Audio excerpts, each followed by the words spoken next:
ஒரு அழகான காலை. பூங்காவில் குழந்தைகள் எல்லாம் ஓடி விளையாடிக் கொண்டிருந்தார்கள்.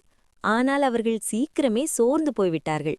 அப்போது மரத்தின் மேலிருந்து ஒரு மென்மையான குரல், "ஹாய் குழந்தைகளே, நான் சீதாப்பழம்." குழந்தைகள் ஆச்சரியமாக மேலே பார்த்தார்கள். கண், மூக்கு, வாய் இருந்த ஒரு பேசும் சீதாப்பழம் கீழே குதித்து வந்தது. "ஏன் சோர்வா இருக்கீங்க?" என்று கேட்டது.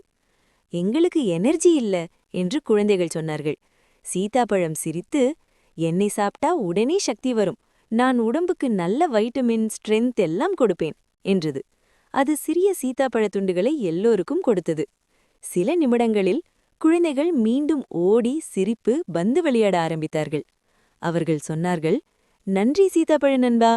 சீதாப்பழம் சிரித்து, "ஹெல்தி ஃபுட் தான் சூப்பர் பவர்," என்று சொல்லி மரத்துக்கு திரும்பி போனது. கதை நெறி: ஆரோக்கியமான பழங்கள் சாப்பிட்டால் உடலும் மனமும் சந்தோஷமாக இருக்கும்.